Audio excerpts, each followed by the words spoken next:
디모데후서 3장 16절 이렇게 그 중심으로 해서 보도록 하고, 저희가 나가는 교재는 조금 이따 이렇게 나는 기독답을 100% 받고 있다는 저희 책을 이렇게 나가도록 하겠습니다. 요즘에 지금도 이제 종말론에 사람들이 많은 관심을 가지고 있고, 초미의 관심사는 뭐냐면 우리 예수님이 언제 오실까? 공중재림이죠. 언제 우리 주님이 공중재림 하실까? 이게 이제 모든 믿는 분들에게 초미의 관심사가 되고 있습니다. 그리고 이제 주님이 오실 때가 얼마 남지 않았다 이렇게 이야기를 하고 있는데, 예수님이 태어난 날을 성탄절이라고 하죠. 크리스마스. 그래서 그날을 12월 25일로 지키고 있는데, 제가 말씀을 드렸지만 태양이라는 해는 헬리오스 이렇게 되어 있는 구원이라는 뜻도 드리고 있어요. 그래서 진정한 구원자가 누구냐? 예수님. 그리고 그날이 동지라고 그랬죠. 그리고 또 그날이 마카비 형제에 의해서 시리아의 안티오쿠스 4세로부터 독립해서 예배가 제사가 회복된 날이기도 이렇게 합니다. 그러니까 역사적으로 위례가 깊은 날이거든요. 그래서 일방적으로 12월 25일 진정한 태양은 예수님이다. 그래서 이제 12월 25일을 성탄절로 이렇게 정했다고 제가 여러 번 말씀을 이렇게 드린 걸로 기억을 하고 있습니다. 그러면 예수님이 실제적으로 태어난 날은 언제냐? 그것은 4월달 정도 이렇게 되는 겁니다. 그래서 한여름밤에 크리스마스, 호주나 이런 데는 4월달, 네팔이나 인도 이런 데는 4월달이 가장 덥잖아요. 그러니까 4, 5월달이 가장 덥습니다. 막 50도까지 올라가잖아요. 그러니까 4월 한여름밤에 크리스마스 그냥 나온 게 아니에요. 왜냐하면 예수님이 실제로 태어난 그러한 달이 언제냐 할 때 12월 달이 아니라 바로 4월경에 이렇게 해서 4월 달에 해당합니다. 왜냐하면 누가복음 2장 8절은 그 지역의 목자들이 밤에 밖에서 자기 양떼를 지키더니, 이 양들이 방목되는 시기는 우리나라 달로 4월 달에서 11월 달까지 방목을 해요. 그리고 겨울철에는 방목하지 않는다는 겁니다. 양우리에다 이렇게 이제 가두게 되는 거죠. 그러니까 양을 지키던 목자들이 예수님의 탄생 소식을 듣게 되죠. 그리고 달려가서 경배를 하게 됩니다. 그래서 역사가들은 이런 걸로 볼 때 양을 방목하기 시작하고 목자들이 경배한 거, 가장 먼저 경배했잖아요. 동방박사가 아닙니다. 동방박사는 한참 후에 경배한 거고요. 이 목자들이 가장 먼저 경배를 했기 때문에 이 목자들이 양을 치는 시기가 4월부터라 이거죠. 그래서 4월 달이 아니냐, 이렇게 4월 중순경, 아마 4월에서 11월 달, 그 중에 4월 한 중순경에 해당하지 않을까, 이렇게 이제 사람들이 보고 또 그렇게 말을 하기도 합니다. 자, 그런데 예수님이 6월절, 예수님을 가리켜서 6월절 어린 양이라고 그래요. 그것은 6월절 출애굽을 할 때 그 어린 양을 죽어서 그 피를 문설주와 임방에 발랐잖아요. 그래서 죽음의 사자가 6월절 파스카, 죽음의 사자가 넘어갔다는 뜻이거든요. 넘어갔기 때문에 그날을 기념해서 6월절, 그날 죽은 것이 어린 양, 그 어린 양이 바로 예수님을 상징한다 이거죠. 예수님이라 이거죠. 그러니까 6월절이 언제냐 했을 때는 바로 4월달입니다. 이스라엘에서는 니산월이라고 하거든요. 출애굽한 달을 니산월. 그리고 그걸 후에는 이제 아비벌, 바벨론 포로 이후에는 같은 니산월을 아비벌로 이렇게 불렀습니다. 그러니까 4월달에 출애굽이 이루어진 거예요. 4월 중순 한 10며칠에 13, 14일경에 이렇게 이루어졌습니다. 그리고 예수님이 죽으신 때가 오냐면 6월절 어린 양이라고 그랬어요. 6월절 어린 양. 그 예수님이 부활절도 역시 4월달입니다. 그렇다면은 뭘 유추할 수 있느냐면 6월절 어린 양이 죽은 걸 예수님을 상징했는데 그게 실제적으로 이루어져서 출애굽한 날 어린 양이 죽은 그때 예수님이 사실 돌아가셨다고 봐야 돼. 그때 죽어서 십자가에 달리시고 부활한 거예요. 그러니까 결국은 뭐냐? 예수님이 태어난 날 예수님은 아마 죽지 않았을까? 십자가에 달리지 않으셨을까? 뭐 그 전후에서요. 왜? 부활절도 4월 달에 있지 않습니까? 그리고 그 예수님이 태어난 때가 아까 말씀을 드렸죠. 목자들이 양치기 시작하는 그때라고 했죠. 그때가 4월 달이라고 했지 않습니까? 그러니까 4월 달 정도에 아마 해당하지 않을까. 그렇다면은 예수님의 공중 재림에 대해서 주님이 언제 오실 거냐? 물론 마태복음 24장 36절에 보면 그러나 그날과 그때는 아무도 모르나니 하늘의 천사들도 아들도 모르고 오직 아버지만 아시느니라 이렇게 돼 있어요.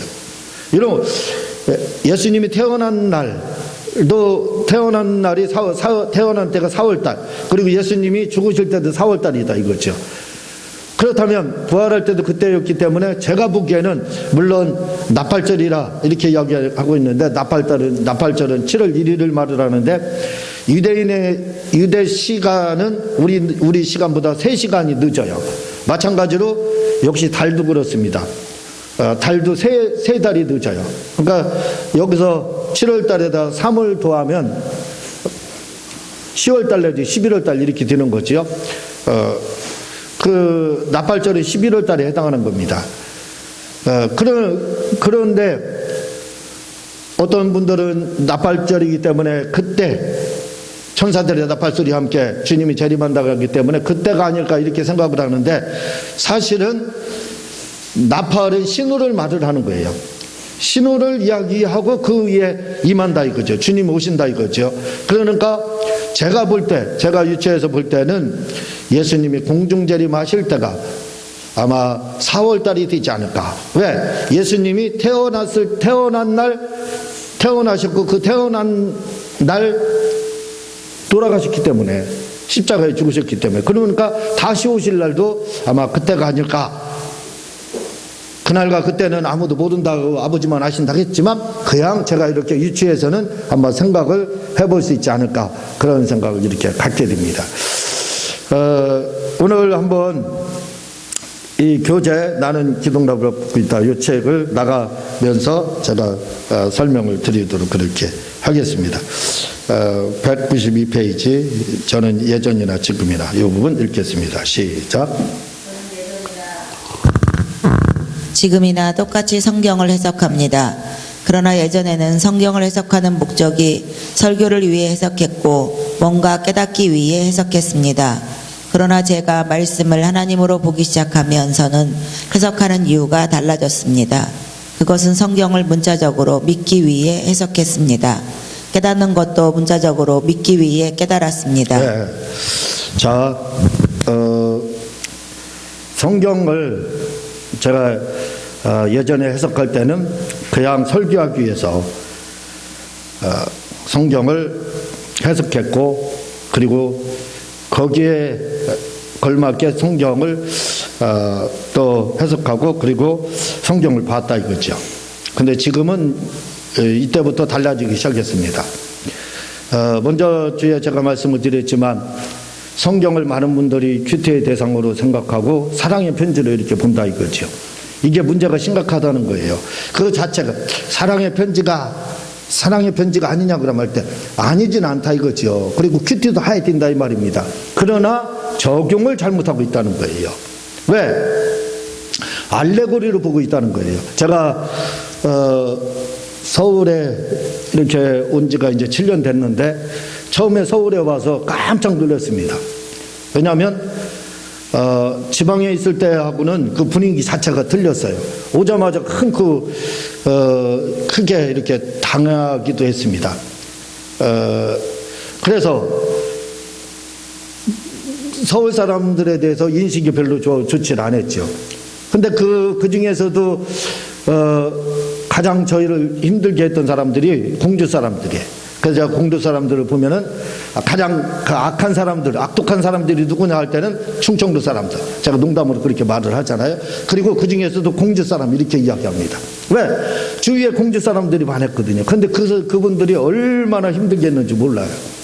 그래서 이 공주 사람들 하면 악인들의 대표다. 이렇게 제가 이제 생각을 했었는데, 마찬가지로 교회에서 성도들이 교회를 다니면서 열심히 신앙생활을 하는 것처럼 하고 있습니다. 그러면서 이웃에 대한 사랑을 이야기를 많이 하고 있어요. 그렇지만 교회에서 가장 많이 사랑을 외치고 이웃 사랑에 대해서 이야기하지만 사실은 가장 사납고 가장 악독한 사람이 누구냐? 제가 볼 때는 그렇다 이거죠. 다 그런 건 아닙니다. 미꾸라지 몇 마리가 그렇게 하는 거지만 제가 볼 때는 기독교인들이에요. 기독교인들 보게 되면 무례하고 사납고 예의도 없습니다. 그냥 자기 교회 담임 목사가 아니면요, 제 앞에서 그냥 말도 예의를 갖추는 게 아닙니다. 말도 함부로 하고, 그리고 그뿐만 아니에요. 담배 피면서 말을 해요. 담배도 피고 그리고 술도 먹으면서, 아마 자기 교회 목사님한테는 그렇게 하지 않을 거예요. 그럼 왜 이렇게 사람들이 무례하느냐 이거예요. 그리고 또 얼마나 사놨습니까? 용서 있어요? 제가 놀란 것 중에 여러 가지가 많습니다. 목사님들 통해서 놀란 거, 성도들 통해서 놀란 게 너무 많아요. 그 중에 한 가지가 뭐냐면, 사랑을 가장 많이 외치면서 사랑이 없고, 용서를 가장 많이 외치면서 용서가 어디 있어요? 피도 없고 눈물도 없지. 아마 성도들도 그럴 거예요. 피도 없고 눈물도 없을 겁니다. 자, 그러면 왜 우리가 이렇게 이율배반적인 삶을 사느냐 이거죠. 사랑에 대해서 이야기를 많이 하고 용서에 대해서 이야기를 많이 하면서 왜 정작 홍수 때, 제가 가끔 말씀드린 홍수 때 물은 넘쳐나요. 그러나 먹을 식수가 없다 이거죠. 마찬가지입니다. 사랑에 대해서 이야기를 많이 하고 용서에 대해서 이야기를 많이 하지만 이율배반적이라 이거죠. 그러면서 용서 없고, 그러면서 사납고 무례하다 이거죠. 왜 그러느냐 이거예요. 그건 바로 성경을 사랑의 편지, 큐티의 대상으로 봤기 때문에 그렇다 이거죠. 성경을 큐티, 사랑의 편지로 좋습니다. 주님이 우리 사랑하는 우리 주님이 우리에게 주신 말씀이기 때문에 사랑의 편지가 될 수 있겠죠. 그렇지만 그렇게 본다는 것은 결국 뭐가 되냐면, 이것은 알레고리로 보는 것이 된다 이거죠. 그냥 상징적으로 보는 겁니다. 상징적으로 본다는 것은 그 실상으로 보지 않는다는 거예요. 실상으로 보지 않는다는 건 뭐예요? 그냥 교회 생활하고 이중생활이죠. 교회 생활하고 그리고 나가서 생활하는 것은 완전히 다르다는 거예요. 그런 생활, 그런 이율배반적인 그러한 신앙생활을 하는 이유가 어디에 있느냐? 바로 성경을 그냥 하나님의 계명의 말씀, 나를 사랑하는 자는 나의 계명을 지킬 것이요, 주님이 이렇게 말씀하고 있습니다. 계명을 지키라는 거예요. 미츠바 디아다케, 지키라고 이렇게 돼 있습니다. 계명을 지키라고 이렇게 하고 있는데, 우리는 주님의 계명의 말씀을 그대로 그 실상으로 다, 그걸 실제 상황으로 레마의 말씀으로 그걸 받아들이지 않는다 이거죠. 그대로 받아들이지 않는다 이겁니다. 그냥 상징적으로 받아들인다 이거죠. 지금은 많은 분들이 이미 이 상징적인 신앙생활이 우리 몸에 고착이 되어 있습니다. 고착이 이미 고정관념으로 굳어져 있어요. 그래서 하나님의 말씀을 그대로 믿는 것이 아니라 모든 면에서 상징이에요. 용서하라, 이걸 용서로 받아들이지 않는다 이거죠. 용서하라, 7번씩 7번이라도 용서하라, 이 말을 주님이 이렇게 말씀했지만 우리는 이 말씀을 그대로 받아들이잖아요. 상징으로 받아들인다 이거죠. 그래서 교회에서는 주님은 용서하라 했지만 그건 용서하는 게 아니라 가서 용서하지 않아도 된다 하는 걸로 받아들인다 이거죠. 그래서 용서가 없습니다. 왜? 상징이 구착화됐어요. 고정관념이 됐다 이거죠. 그러니까 주님이 7번씩 7번 용서하라 할지라도 그건 상징이지, 어떻게 사람이 그렇게 용서해? 7번만 용서해더라도 많이 하는 거예요. 베드로처럼 대답을 하는 거예요. 왜? 이미 우리는 하나님의 말씀을 사랑의 편지로 봤기 때문에 그래요. 그리고 하나의 큐티의 대상으로 이렇게 봤습니다. 큐티라는 것이 말이 좋아서 큐티지, 그게 뭐예요? 뭘 적용한다는 거예요? 어디에 적용한다는 겁니까? 말씀으로 그냥 사는 것이, 말씀 그대로, 내 말하겠죠, 먼저. 그게 내 말, 말씀대로 그냥 사는 거. 근본주의라고 했지 않습니까? 그대로 사는 거. 그렇게 적용해야죠. 용서하라 했으면 그냥 용서를 해야죠. 그게 적용입니다. 그게.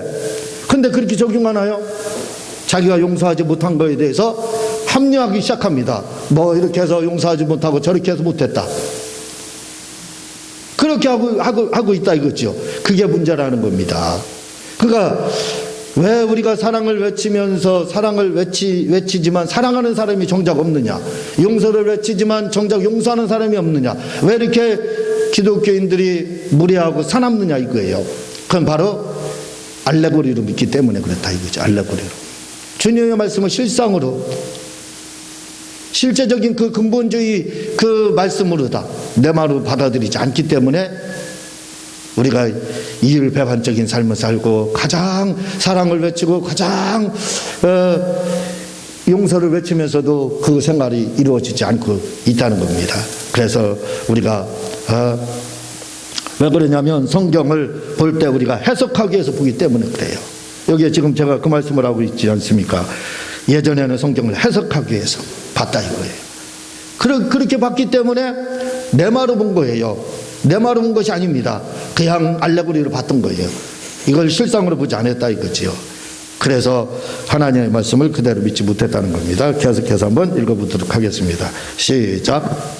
이것이 예전과 지금의 현격한 차이점입니다. 지금 저는 성경을 문자적으로 믿습니다. 더 정확하게 말씀드리면 호몰로게어로 믿습니다. 네, 성경을 문자적으로 제가 이걸 문자적으로 믿는 걸 내 말하고 그랬고 근본주의라고 했습니다. 그럼 그걸 문자적으로 믿는다는 말은 어떻게 믿는 거냐? 그게 이제 호몰루게오거든요. 호몰루게오에 대해서는 다음에 계속해서 이렇게 설명이 되고 있습니다. 조금 말씀을 드리면 호모라는 말은 우리가 동성애 이렇게 이야기하죠. 같다 이거예요. 같다. 호모라는 뜻이 헬라어는 항상 합성이 된다고 그래서요. 호모와 로게오, 로고스라는 말이 합성이 되어 있습니다. 그래서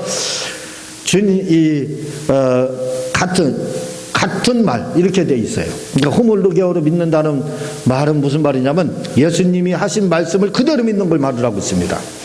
거기에 가감하지 않는 거예요. 거기다 알레고리를 넣지 않는 겁니다. 그걸 바로 호몰로게오다 이렇게 할 수가 있는 거예요. 계속 읽겠습니다. 시작. 제가 이렇게 호몰로게어로 믿기 전에는 성경 말씀은 능력이 없었습니다. 그러나 성경을 이렇게 문자적으로 믿으면서는 성경에 있는 말씀들이 실상으로 그대로 재현이 되었습니다. 이번 주에 어느 목사님을 이렇게 만나게 됐는데 제가 그 목사님과 이야기를 나누면서 무슨 이야기를 했냐면 에베소 4장 26절에 보면 분을 내어도 죄를 짓지 말며 해가 지도록 분을 품지 말라 이 말씀이 있습니다. 제가 이야기를 그분하고 이야기하면서 무슨 말씀을 드렸냐면 나는 절대로 삐지는 사람이 아닙니다. 저는 절대로 안 삐집니다 그랬어요. 그래서 우리 집사람 얘기 들어보니까 삐진데 나도 삐지지 않았느냐 이렇게 하는데 저는 절대로 안 삐져요. 그럼 언제 저도 사람인데 안 삐지겠어요? 삐지지요. 왜 안 삐지겠습니까? 근데 하루를 넘기지 않아요. 그게 차이예요. 그게 달라요. 그러니까 저는 삐지더라도 하루밖에 안 가요. 화를 내더라도 하루밖에 안 가요. 왜? 주님이 그랬잖아요. 분을 내어도 죄를 짓지 말며 해가 지도록 분은 품지 말라. 삐지더라도 하루를 넘기면 안 된다. 분을 품어도 하루를 넘기지 말라 이렇게 했습니다. 그러니까 이렇게 주님이 말씀했기 때문에 저는 그 말씀을 그대로 지키려고 그래요. 그래서 저는 삐지지 않는다고 하는 거예요. 안 삐지긴 왜 안 삐져요? 하루는 삐지지. 근데 주님 말씀대로 하루만 삐집니다. 화를 내요. 안 낼 수가 없죠. 사람인데. 하루밖에 안 가요. 하루도 안 갑니다. 왜? 주님이 하지 말라고 했으니까 안 하는 거예요. 이렇게 분을 내어도 죄를 짓지 말며 해가 지도록 분을 품지 말라. 근데요, 이거 상징으로 해석을 합니다. 이걸 알레고리로 해석을 하게 되면요, 그렇게 보지 않아요. 분을 내어도 이 하루는 해가 지도록 분을 품지 말라 이 말이 해가 해지는 걸 하루로 보는 게 아니에요. 한 달로 보고 두 달로 보고 뭐 이렇게 보는 몇십 년으로 보는 거예요. 그러면 안 된다 이거죠. 그렇게 하지 말고 바로 내 말이다 믿어야 되는 거예요. 주님이 채찍에 맞음으로 나았다는 말씀을 드렸지만 상징으로도 알레고리로 믿으면 아무런 효과가 없습니다. 병이 낫지가 않아요. 그렇지만 그 말씀을 그대로 믿는 거예요. 그럼 낫는다 이거죠. 주님이 사도행전 16장 31절에 보면 주 예수를 믿으라. 그럼 너와 내 집이 구원을 얻는다고 했어요. 저희 아버님이 예수님을 믿지 않았습니다. 아무리 전도를 해도 믿지 않았어요. 그런데 마지막 돌아가실 때는 그분도 호스피스 하시는 좋은 목사님 만나가지고 그 목사님 도움을 받아서 결국은 신앙 고백을 하고 예수님이 그 목사님 안수를 받고 결국 돌아가셨어요. 그날 돌아가셨거든요. 많은 분들은 너와 내 집이 구원을 얻으리라 이 말씀을 상징으로 믿습니다. 그래서 그 말씀을 놓고 기도하잖아요. 주님 부모 형제를 구원해 주세요. 누구를 구원해 주세요 할 때 그냥 주님 구원해 주세요. 그렇게 합니다. 그렇게 기도한다고 해서 힘이 없다는 것은 아니에요. 그 말씀에 응답을 못 받는다는 말씀은 아니에요. 그러나 주님 말씀이 확신을 가져가야 된다 그랬죠. 뭐라고? 너와 내 집이 구원을 얻는다 했습니다. 제가 구원 얻었어요. 그러면 어떻게 돼요? 우리 아버지는 구원을 받아야 돼요. 당연히 내가 구원 받았어요. 그럼 내 자식이 당연히 받아야 됩니다. 왜? 너와 내 집이 이렇게 말을 하고 있어요. 너와 내 집이 이렇게 말을 하고 있어요. 그냥 구원해 달라고 하는 거하고 확신을 가지고 아니 내가 구원 받았는데 너와 내 집이라고 했으니까 당연히 받는다 이런 확신을 가지고 기도하는 거하고 과연 같을까요? 그냥 막연하게 구원해 달라고 기도하는 게 뭡니까? 알레고리를 믿는 거예요. 상징으로 믿는 겁니다. 그러나 말씀을 문자적으로 내 마루다 근본주의로 믿는 사람들은 그 말씀을 그대로 적용을 그 말씀을 그대로 믿는 여기서 적용 그대로 믿는 겁니다. 실상으로 주님 제가 구원 얻었사오니 저희 아버지 구원해 주세요. 이 기도를 얼마나 오래 했는지 모릅니다. 그분이 돌아가시기 전까지 그 병원에 입원할 호스피스 그 목사님 도움을 받기 전 노인병원에 좀 한 3, 4년 있었거든요. 그 전까지는 주님에 대해서 관심도 없고 핍박했던 그런 분입니다.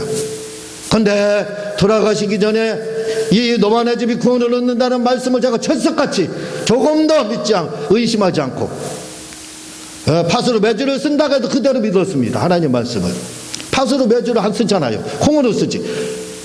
그런데 팥으로 매주를 쓴다고 해도 믿었습니다. 주님의 말씀을 너와 내 집이 구원을 얻는다 그 말씀을 그대로 믿었다 이거죠. 그랬더니 돌아가시기 전에 그 호스피스 하시는 그 목사님을 만나서 몇 년 동안의 복음의 말씀을 계속 들으면서 후에는 신앙 고백도 하고 아멘도 하고 마지막에 돌아가시기 1시간 전에 그분의 안수를 받고 결국 돌아가셨다 이거죠. 신앙 고백하면서 결국 그 말씀이 이루어졌다 이거지요. 그러니까 우리가 하나님의 말씀을 볼 때 그냥 연애 편지 사랑의 편지 그 정도 하면은 그게 바로 알레고리로 믿는 거라 이거죠. 그리고 적용은 이건 그 너와 내 집이 그 말씀이 그렇다는 거 실제 그런 일이 일어나는 그게 바로 상징입니다. 그게 바로 큐티예요. 적용. 그런 큐티는 하면 안 된다 이거예요. 저처럼 하나님 말씀 너와 내 집 구원을 얻는다 하면 그 말씀을 그대로 그냥 믿어야 된다 이거죠. 확신해 가지고. 그러니까 자연스럽게 호스피스 하시는 그 목사님 만나가지고 한 3, 4년 동안 충분히 복음의 말씀을 듣고 그 목사님에게 막 욕도 하고 그랬던 분이 그 목사님의 그 말씀을 듣고 그 다음에 받아들이고 다 신앙 고백하고 결국 안수받고 돌아가셨다 이거죠. 소천하셨다 이거죠. 이게 놀라운 일이 아닙니까? 하나님 말씀이 그렇게 이루어지더라 이거죠. 몇십 년을 기도했습니다. 너와 내 집이 구원을 받는다는 그 말씀을 붙잡고 그랬더니 이루어지더라 이거죠. 저는 확신했습니다. 왜? 주님의 말씀이 빗나갈 리가 없어요. 빗나갈 리가 없습니다. 너와 내 집이 구원을 얻는 거예요. 마찬가지입니다. 주님이 채찍에 맞으면 나왔다가 한 거에 대해서 했으면은 그냥 안 나섰어도 나섰다고 해야 되는 거예요. 어디 안 좋다고 하면 절대로 안 되는 겁니다. 안 좋아도 좋다고 고백을 해줘야죠. 왜? 그게 사실이니까. 왜냐하면 주님이 채찍에 맞으면 나았다고 했지 않습니까? 근데 우리는 수많은 어디 안 좋다 여기 안 좋다 저기 안 좋다 수많은 말들을 하면 알레고리를 믿는 거예요. 그게요. 알레고리를. 아니 저라고 안 좋은 부분이 왜 없겠습니까? 그렇죠. 그렇지만 실상으로 믿기 때문에 그냥 나섰다고 고백을 하는 거예요. 제가 네팔에 가서 급체가 와가지고 얼마나 고생했는지 말씀을 드렸잖아요. 계속 너무나도 복통이 와서 힘들고 어려웠는데 목사님 괜찮습니까? 괜찮다. 마지막에 안 괜찮아요. 그거 한마디 했다고 제가 와서 얼마나 회개했는지 말씀을 드렸지 않습니까? 이 과연 우리는 그 아프다는 말씀을 하고 뭐 안 좋다는 말씀을 하고 회개한 적이 있어요 우리가?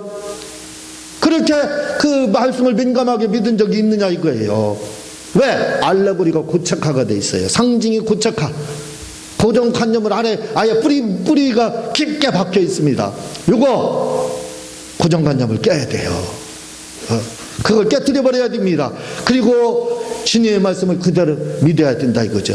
그냥 나섰다고 하면 안 나섰더라도 나섰다고 하고, 그래요. 안 낳고 돌아가 죽었다고 쳐요. 안 낳고 결국 죽었다고 쳐요. 그 순간까지도 나는 나섰다고 고백하고 죽어야 돼요. 우리는 왜? 주님 말씀이 나섰다고 했기 때문에. 나섰다고 해요. 안 나섰어도 나섰다고 하고 병으로 죽었다고 할지라도 나섰다고 하고 죽어야 돼요. 왜? 주님의 말씀이 그렇게 하기 때문에. 그렇게 말하고 죽는 사람은 거짓말하는 게 아닙니다. 그게 바로 뭐예요? 말씀을 내마로 근본주의를 믿는 거예요. 알레고리를 믿는 것이 아니라 이거죠. 우리 모두 다 말씀을 알레고리가 아닌 내마로 믿는 우리 모두가 되시기를 주님의 이름으로 이렇게 부탁을 드립니다. 기도하겠습니다. 하나님 아버지,